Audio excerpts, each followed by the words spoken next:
A Christmas Carol, A Ghost Story of Christmas. By Charles Dickens. Preface. I have endeavored in this ghostly little book to raise the ghost of an idea, which shall not put my readers out of humor with themselves, with each other, with the season, or with me. May it haunt their houses pleasantly, and no one wish to lay it. Their faithful friend and servant. Charles Dickens, December, 1843. Stave 1. Marley's Ghost. Marley was dead, to begin with. There is no doubt whatever about that. The register of his burial was signed by the clergyman, the clerk, the undertaker, and the chief mourner. Scrooge signed it, and Scrooge's name was good upon change, for anything he chose to put his hand to. Old Marley was as dead as a doornail.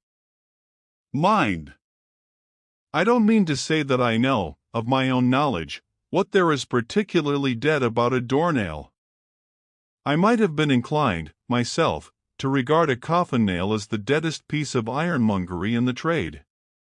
But the wisdom of our ancestors is in the simile, and my unhallowed hands shall not disturb it, or the country's done for.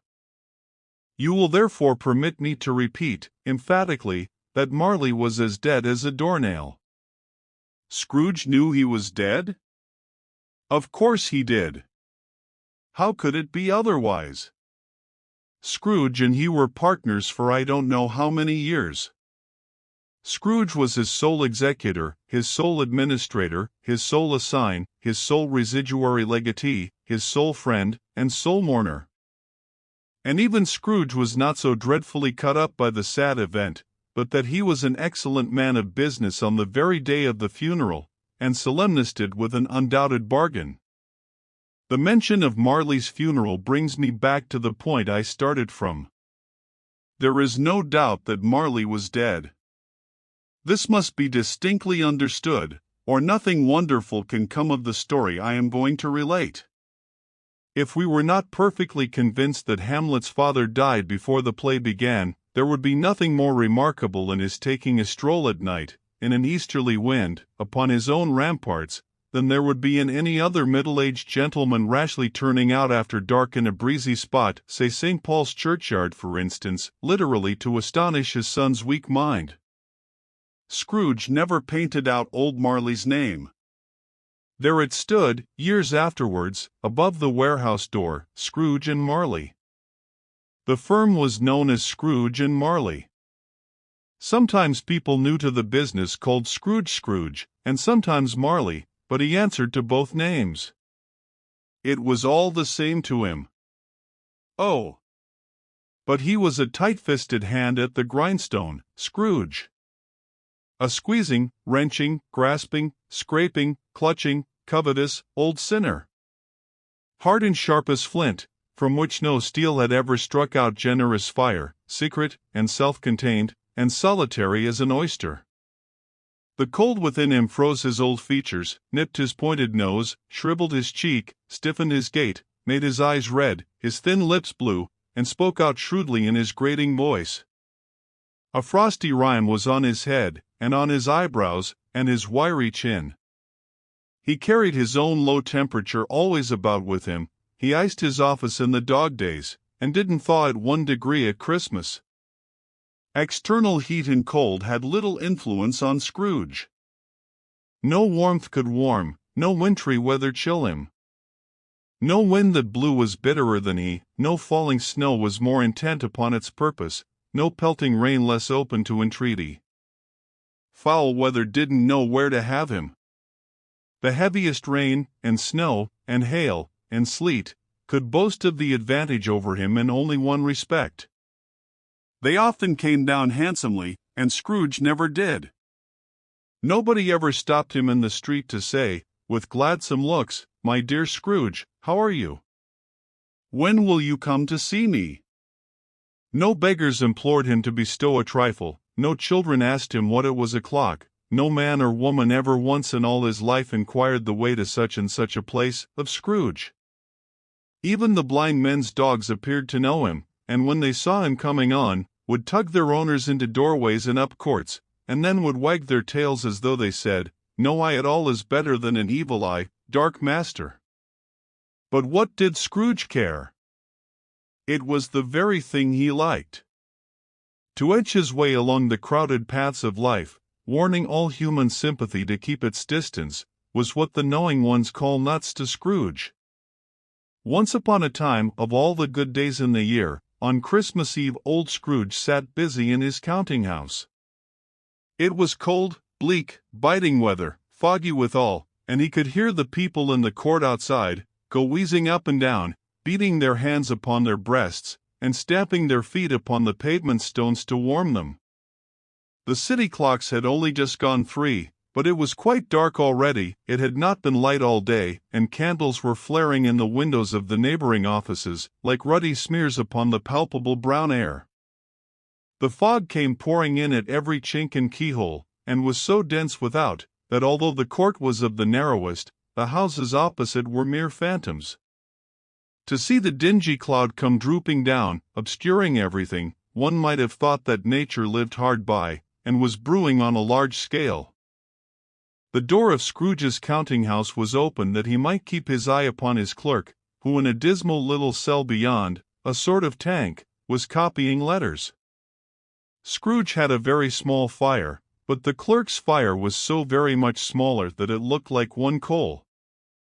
But he couldn't replenish it, for Scrooge kept the coal box in his own room, and so surely as the clerk came in with the shovel, the master predicted that it would be necessary for them to part.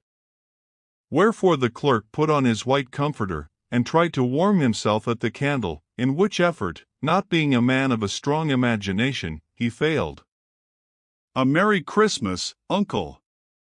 "God save you!" cried a cheerful voice. It was the voice of Scrooge's nephew, who came upon him so quickly that this was the first intimation he had of his approach. "Bah!" said Scrooge, "humbug!" He had so heated himself with rapid walking in the fog and frost, this nephew of Scrooge's, that he was all in a glow. His face was ruddy and handsome, his eyes sparkled, and his breath smoked again. "Christmas a humbug, Uncle," said Scrooge's nephew. "You don't mean that, I am sure?" "I do," said Scrooge. "Merry Christmas!" "What right have you to be merry? What reason have you to be merry? You're poor enough." "Come, then," returned the nephew gaily. "What right have you to be dismal? What reason have you to be morose? You're rich enough." Scrooge, having no better answer ready on the spur of the moment, said, "Bah!" again, and followed it up with humbug. "Don't be cross, Uncle," said the nephew. "What else can I be," returned the uncle, "when I live in such a world of fools as this? Merry Christmas! Out upon Merry Christmas!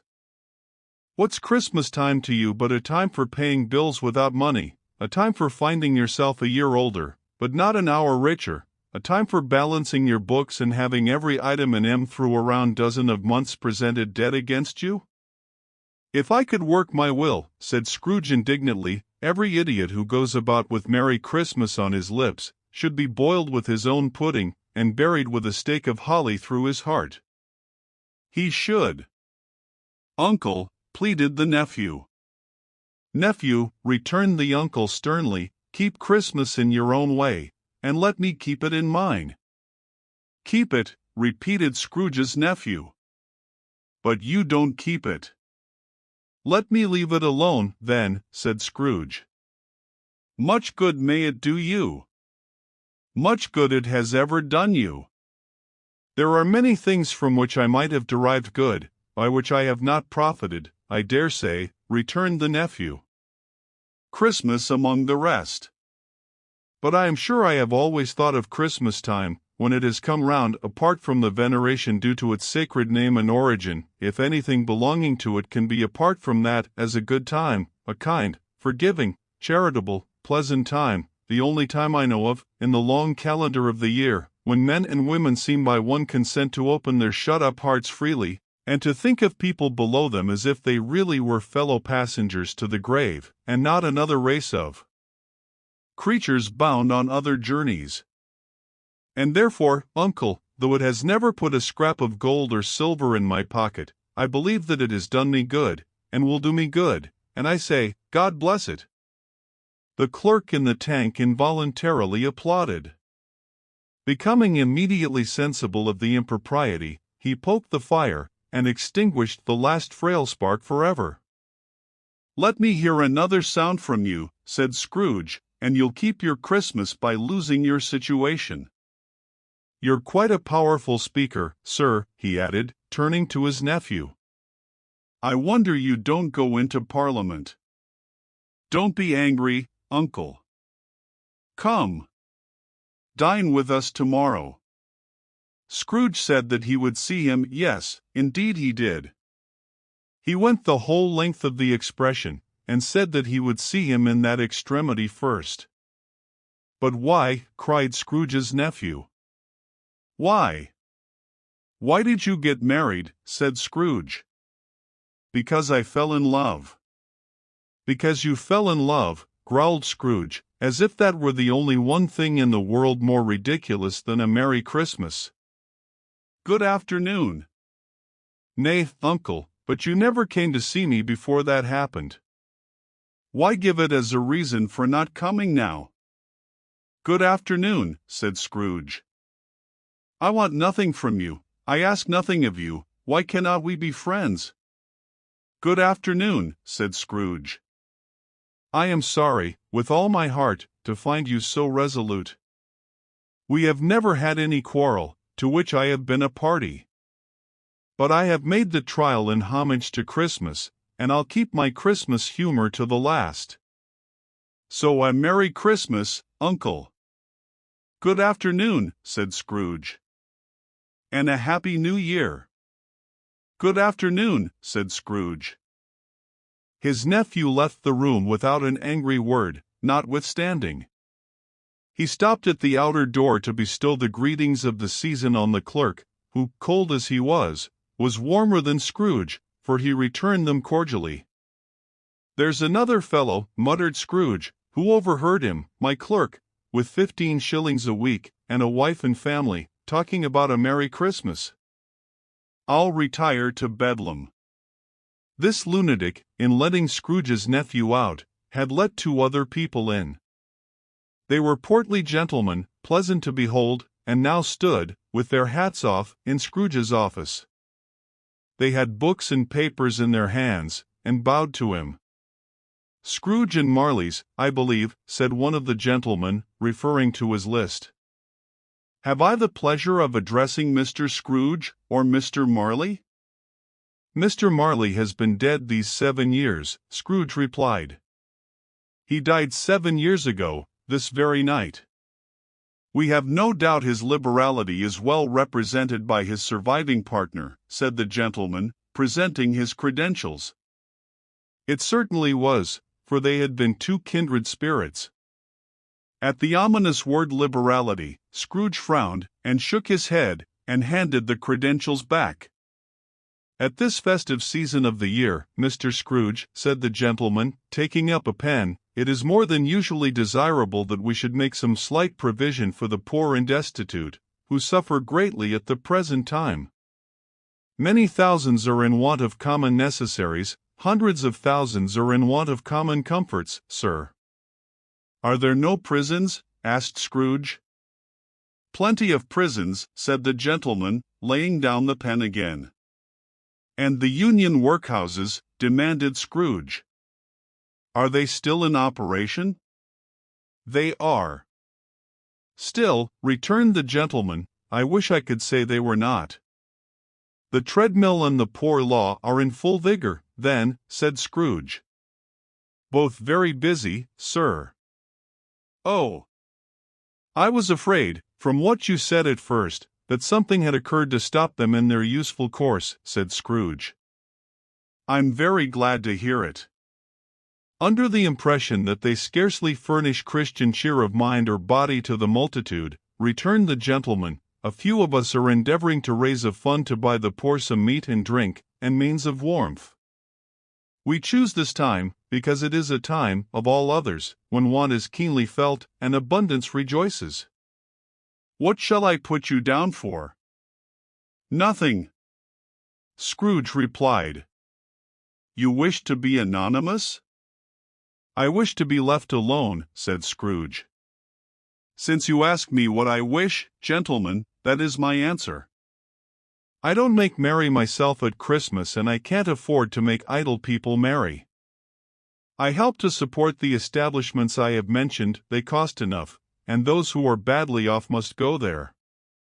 Many can't go there, and many would rather die. If they would rather die, said Scrooge, they had better do it, and decrease the surplus population. Besides, excuse me, I don't know that. But you might know it, observed the gentleman. It's not my business, Scrooge returned.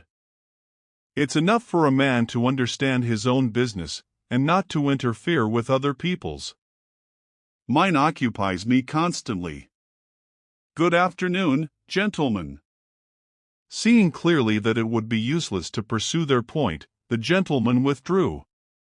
Scrooge resumed his labors with an improved opinion of himself, and in a more facetious temper than was usual with him. Meanwhile the fog and darkness thickened so, that people ran about with flaring links, proffering their services to go before horses and carriages, and conduct them on their way. The ancient tower of a church, whose gruff old bell was always peeping slyly down at Scrooge out of a Gothic window in the wall, became invisible, and struck the hours and quarters in the clouds, with tremulous vibrations afterwards, as if its teeth were chattering in its frozen head up there. The cold became intense. In the main street, at the corner of the court, some laborers were repairing the gas pipes, and had lighted a great fire in a brazier, round which a party of ragged men and boys were gathered, warming their hands and winking their eyes before the blaze in rapture. The water plug being left in solitude, its overflowing sullenly congealed, and turned to misanthropic ice. The brightness of the shops where holly sprigs and berries crackled in the lamp heat of the windows, made pale faces ruddy as they passed. Poulterers' and grocers' trades became a splendid joke, a glorious pageant, with which it was next to impossible to believe that such dull principles as bargain and sale had anything to do. The Lord Mayor, in the stronghold of the mighty mansion house, gave orders to his 50 cooks and butlers to keep Christmas as a Lord Mayor's household should, and even the little tailor, whom he had fined 5 shillings on the previous Monday for being drunk and bloodthirsty in the streets, stirred up tomorrow's pudding in his garret, while his lean wife and the baby sallied out to buy the beef. Foggier yet, and colder. Piercing, searching, biting cold. If the good St. Dunstan had but nipped the evil spirit's nose with a touch of such weather as that, instead of using his familiar weapons, then indeed he would have roared to lusty purpose. The owner of one scant young nose, gnawed and mumbled by the hungry cold as bones are gnawed by dogs, stooped down at Scrooge's keyhole to regale him with a Christmas carol, but at the first sound of "God bless you, merry gentlemen. May nothing you dismay," Scrooge seized the ruler with such energy of action, that the singer fled in terror, leaving the keyhole to the fog and even more congenial frost. At length the hour of shutting up the counting-house arrived. With an ill-will Scrooge dismounted from his stool, and tacitly admitted the fact to the expectant clerk in the tank, who instantly snuffed his candle out, and put on his hat. "You'll want all day tomorrow, I suppose," said Scrooge. "If quite convenient, sir." "It's not convenient," said Scrooge, "and it's not fair. If I was to stop half a crown for it, you'd think yourself ill-used, I'll be bound?" The clerk smiled faintly. "And yet," said Scrooge, "you don't think me ill-used, when I pay a day's wages for no work." The clerk observed that it was only once a year. "A poor excuse for picking a man's pocket every 25th of December," said Scrooge, buttoning his greatcoat to the chin. "But I suppose you must have the whole day. Be here all the earlier next morning." The clerk promised that he would, and Scrooge walked out with a growl. The office was closed in a twinkling, and the clerk, with the long ends of his white comforter dangling below his waist, for he boasted no greatcoat, went down a slide on Cornhill, at the end of a lane of boys, 20 times, in honor of its being Christmas Eve, and then ran home to Camden Town as hard as he could pelt, to play at blindman's buff. Scrooge took his melancholy dinner in his usual melancholy tavern, and having read all the newspapers, and beguiled the rest of the evening with his banker's book, went home to bed. He lived in chambers which had once belonged to his deceased partner. They were a gloomy suite of rooms, in a lowering pile of building up a yard, where it had so little business to be, that one could scarcely help fancying it must have run there when it was a young house, playing at hide-and-seek with other houses, and forgotten the way out again. It was old enough now, and dreary enough, for nobody lived in it but Scrooge, the other rooms being all let out as offices. The yard was so dark that even Scrooge, who knew its every stone, was fain to grope with his hands. The fog and frost so hung about the black old gateway of the house, that it seemed as if the genius of the weather sat in mournful meditation on the threshold. Now, it is a fact, that there was nothing at all particular about the knocker on the door, except that it was very large. It is also a fact, that Scrooge had seen it, night and morning, during his whole residence in that place, also that Scrooge had as little of what is called fancy about him as any man in the city of London, even including, which is a bold word, the corporation, aldermen, and livery. Let it also be borne in mind that Scrooge had not bestowed one thought on Marley, since his last mention of his 7 years dead partner that afternoon. And then let any man explain to me, if he can, how it happened that Scrooge, having his key in the lock of the door, saw in the knocker, without its undergoing any intermediate process of change, not a knocker, but Marley's face. Marley's face. It was not an impenetrable shadow as the other objects in the yard were, but had a dismal light about it, like a bad lobster in a dark cellar. It was not angry or ferocious, but looked at Scrooge as Marley used to look, with ghostly spectacles turned up on its ghostly forehead. The hair was curiously stirred, as if by breath or hot air, and, though the eyes were wide open, they were perfectly motionless. That, and its livid color, made it horrible, but its horror seemed to be in spite of the face and beyond its control, rather than a part of its own expression. As Scrooge looked fixedly at this phenomenon, it was a knocker again. To say that he was not startled, or that his blood was not conscious of a terrible sensation to which it had been a stranger from infancy, would be untrue. But he put his hand upon the key he had relinquished, turned it sturdily, walked in, and lighted his candle. He did pause, with a moment's irresolution, before he shut the door, and he did look cautiously behind it first, as if he half expected to be terrified with the sight of Marley's pigtail sticking out into the hall. But there was nothing on the back of the door, except the screws and nuts that held the knocker on, so he said "Pooh, pooh," and closed it with a bang. The sound resounded through the house like thunder. Every room above, and every cask in the wine merchant's cellars below, appeared to have a separate peal of echoes of its own. Scrooge was not a man to be frightened by echoes. He fastened the door, and walked across the hall, and up the stairs, slowly too, trimming his candle as he went. You may talk vaguely about driving a coach and six up a good old flight of stairs, or through a bad young Act of Parliament, but I mean to say you might have got a hearse up that staircase, and taken it broadwise, with the splinter bar towards the wall and the door towards the balustrades, and done it easy. There was plenty of width for that, and room to spare, which is perhaps the reason why Scrooge thought he saw a locomotive hearse going on before him in the gloom. Half a dozen gas lamps out of the street wouldn't have lighted the entry too well, so you may suppose that it was pretty dark with Scrooge's dip. Up Scrooge went, not caring a button for that. Darkness is cheap, and Scrooge liked it. But before he shut his heavy door, he walked through his rooms to see that all was right. He had just enough recollection of the face to desire to do that. Sitting room, bedroom, lumber room. All as they should be. Nobody under the table, nobody under the sofa, a small fire in the grate, spoon and basin ready, and the little saucepan of gruel. Scrooge had a cold in his head, upon the hob. Nobody under the bed, nobody in the closet, nobody in his dressing gown, which was hanging up in a suspicious attitude against the wall. Lumber room as usual. Old fire guard, old shoes, 2 fish baskets, washing stand on 3 legs, and a poker. Quite satisfied, he closed his door, and locked himself in, double-locked himself in, which was not his custom.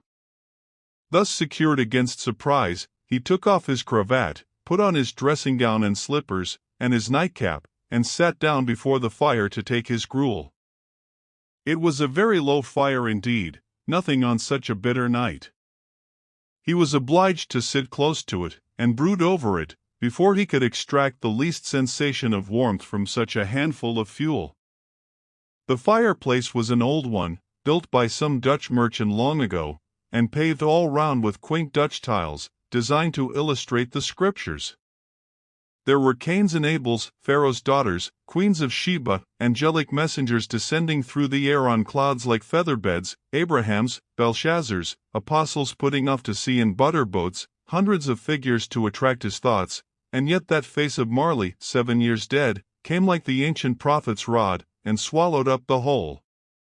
If each smooth tile had been a blank at first, with power to shape some picture on its surface from the disjointed fragments of his thoughts, there would have been a copy of old Marley's head on every one.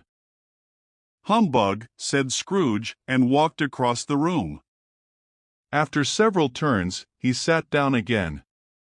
As he threw his head back in the chair, his glance happened to rest upon a bell, a disused bell, that hung in the room, and communicated for some purpose now forgotten with a chamber in the highest story of the building.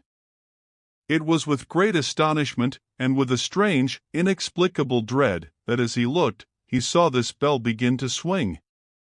It swung so softly in the outset that it scarcely made a sound, but soon it rang out loudly, and so did every bell in the house.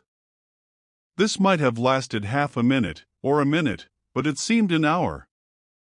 The bells ceased as they had begun, together. They were succeeded by a clanking noise, deep down below, as if some person were dragging a heavy chain over the casks in the wine merchant's cellar. Scrooge then remembered to have heard that ghosts and haunted houses were described as dragging chains.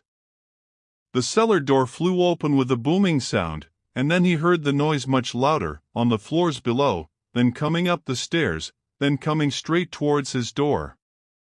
"It's humbug still," said Scrooge. "I won't believe it." His color changed though, when, without a pause, it came on through the heavy door, and passed into the room before his eyes. Upon its coming in, the dying flame leaped up, as though it cried, "I know him, Marley's ghost," and fell again. The same face, the very same. Marley in his pigtail, usual waistcoat, tights and boots, the tassels on the latter bristling, like his pigtail, and his coat skirts, and the hair upon his head. The chain he drew was clasped about his middle.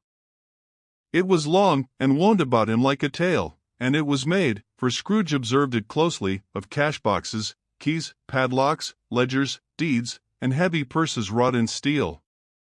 His body was transparent, so that Scrooge, observing him, and looking through his waistcoat, could see the 2 buttons on his coat behind.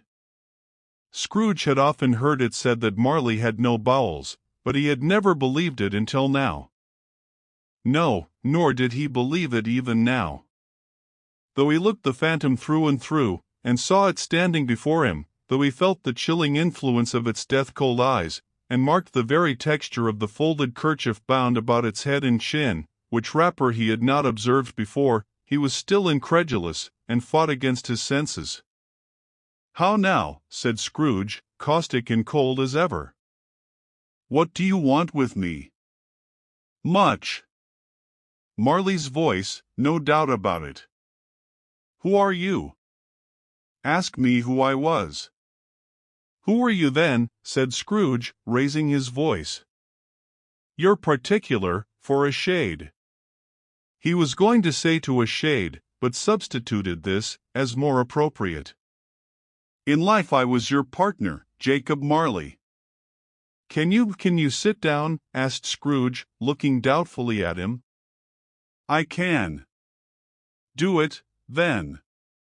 Scrooge asked the question, because he didn't know whether a ghost so transparent might find himself in a condition to take a chair, and felt that in the event of its being impossible, it might involve the necessity of an embarrassing explanation. But the ghost sat down on the opposite side of the fireplace, as if he were quite used to it. You don't believe in me, observed the ghost. I don't, said Scrooge. What evidence would you have of my reality beyond that of your senses? I don't know, said Scrooge. Why do you doubt your senses? Because, said Scrooge, a little thing affects them. A slight disorder of the stomach makes them cheats. You may be an undigested bit of beef, a blot of mustard, a crumb of cheese, a fragment of an underdone potato. There's more of gravy than of grave about you, whatever you are. Scrooge was not much in the habit of cracking jokes, nor did he feel, in his heart, by any means waggish then. The truth is, that he tried to be smart, as a means of distracting his own attention, and keeping down his terror, for the spectre's voice disturbed the very marrow in his bones. To sit, staring at those fixed glazed eyes, in silence for a moment, would play, Scrooge felt, the very deuce with him. There was something very awful, too, in the spectre's being provided with an infernal atmosphere of its own.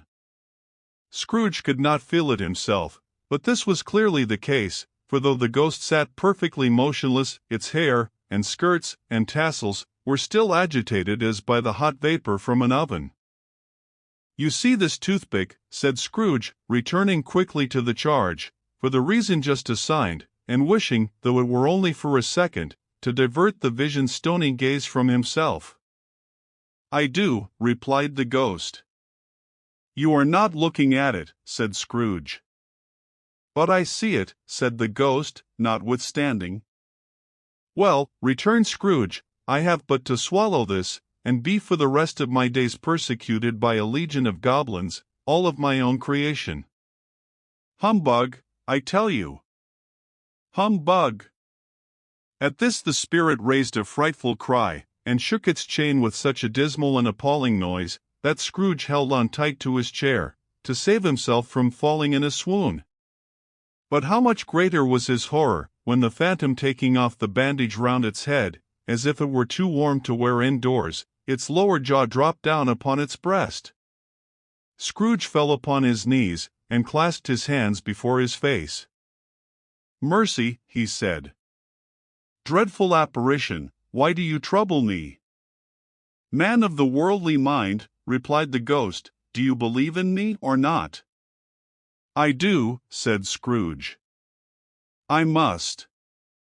But why do spirits walk the earth, and why do they come to me? It is required of every man, the ghost returned, that the spirit within him should walk abroad among his fellowmen, and travel far and wide, and if that spirit goes not forth in life, it is condemned to do so after death. It is doomed to wander through the world, oh woe is me, and witness what it cannot share, but might have shared on earth, and turn to happiness. Again the spectre raised a cry, and shook its chain and wrung its shadowy hands. You are fettered, said Scrooge, trembling. Tell me why. I wear the chain I forged in life, replied the ghost. I made it link by link, and yard by yard, I girded it on of my own free will, and of my own free will I wore it. Is its pattern strange to you? Scrooge trembled more and more. Or would you know, pursued the ghost, the weight and length of the strong coil you bear yourself? It was full as heavy and as long as this, 7 Christmas Eves ago. You have labored on it, since. It is a ponderous chain. Scrooge glanced about him on the floor, in the expectation of finding himself surrounded by some 50 or 60 fathoms of iron cable, but he could see nothing. Jacob, he said, imploringly. Old Jacob Marley, tell me more. Speak comfort to me, Jacob. I have none to give, the ghost replied. It comes from other regions, Ebenezer Scrooge, and is conveyed by other ministers, to other kinds of men. Nor can I tell you what I would. A very little more is all permitted to me. I cannot rest, I cannot stay, I cannot linger anywhere. My spirit never walked beyond our counting-house, mark me, in life my spirit never roved beyond the narrow limits of our money-changing hole, and weary journeys lie before me.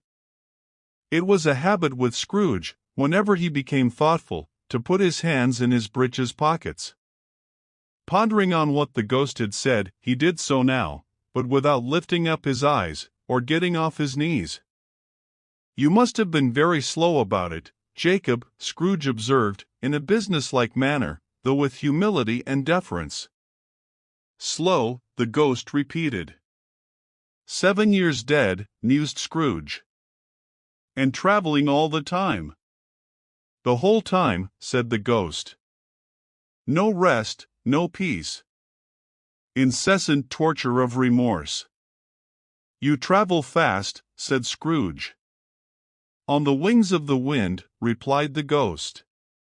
You might have got over a great quantity of ground in 7 years, said Scrooge. The ghost, on hearing this, set up another cry, and clanked its chain so hideously in the dead silence of the night, that the ward would have been justified in indicting it for a nuisance. Oh! Captive, bound, and double-ironed, cried the phantom, not to know, that ages of incessant labor by immortal creatures, for this earth must pass into eternity before the good of which it is susceptible is all developed. Not to know that any Christian spirit working kindly in its little sphere, whatever it may be, will find its mortal life too short for its vast means of usefulness. Not to know that no space of regret can make amends for one life's opportunity misused. Yet such was I. Oh! Such was I. But you were always a good man of business, Jacob, faltered Scrooge, who now began to apply this to himself. Business, cried the ghost, wringing its hands again. Mankind was my business. The common welfare was my business, charity, mercy, forbearance, and benevolence were all my business. The dealings of my trade were but a drop of water in the comprehensive ocean of my business. It held up its chain at arm's length, as if that were the cause of all its unavailing grief, and flung it heavily upon the ground again. At this time of the rolling year, the spectre said, I suffer most.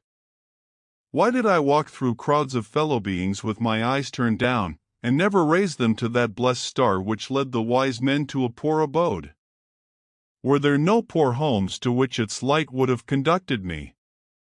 Scrooge was very much dismayed to hear the spectre going on at this rate, and began to quake exceedingly.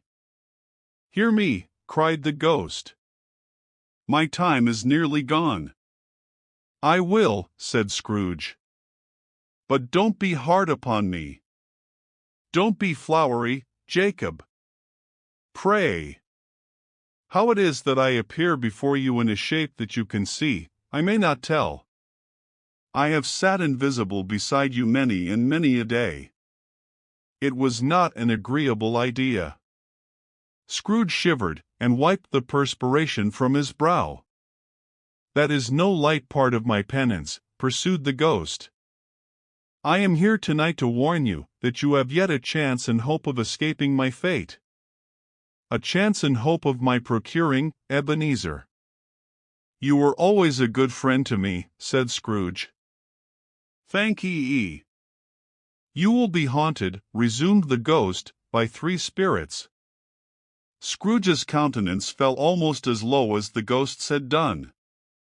Is that the chance and hope you mentioned, Jacob? He demanded, in a faltering voice. It is. I think I'd rather not, said Scrooge. Without their visits, said the ghost, you cannot hope to shun the path I tread. Expect the first tomorrow, when the bell tolls 1. Couldn't I take 'em all at once, and have it over, Jacob? hinted Scrooge. Expect the second on the next night at the same hour. The third upon the next night when the last stroke of 12 has ceased to vibrate. Look to see me no more, and look that, for your own sake, you remember what has passed between us." When it had said these words, the spectre took its wrapper from the table, and bound it round its head, as before. Scrooge knew this, by the smart sound its teeth made, when the jaws were brought together by the bandage. He ventured to raise his eyes again, and found his supernatural visitor confronting him in an erect attitude, with its chain wound over and about its arm. The apparition walked backward from him, and at every step it took, the window raised itself a little, so that when the spectre reached it, it was wide open. It beckoned Scrooge to approach, which he did. When they were within 2 paces of each other, Marley's ghost held up its hand, warning him to come no nearer. Scrooge stopped. Not so much in obedience, as in surprise and fear, for on the raising of the hand, he became sensible of confused noises in the air, incoherent sounds of lamentation and regret, wailings inexpressibly sorrowful and self-accusatory. The spectre, after listening for a moment, joined in the mournful dirge, and floated out upon the bleak, dark night. Scrooge followed to the window, desperate in his curiosity. He looked out. The air was filled with phantoms, wandering hither and thither in restless haste, and moaning as they went. Every one of them wore chains like Marley's ghost. Some few, they might be guilty governments, were linked together, none were free. Many had been personally known to Scrooge in their lives. He had been quite familiar with one old ghost, in a white waistcoat, with a monstrous iron safe attached to its ankle, who cried piteously at being unable to assist a wretched woman with an infant, whom it saw below, upon a doorstep. The misery with them all was, clearly, that they sought to interfere, for good, in human matters, and had lost the power forever. Whether these creatures faded into mist, or mist enshrouded them, he could not tell. But they and their spirit voices faded together, and the night became as it had been when he walked home. Scrooge closed the window, and examined the door by which the ghost had entered. It was double-locked, as he had locked it with his own hands, and the bolts were undisturbed. He tried to say humbug, but stopped at the first syllable. And being, from the emotion he had undergone, or the fatigues of the day, or his glimpse of the invisible world, or the dull conversation of the ghost, or the lateness of the hour, much in need of repose, went straight to bed, without undressing, and fell asleep upon the instant.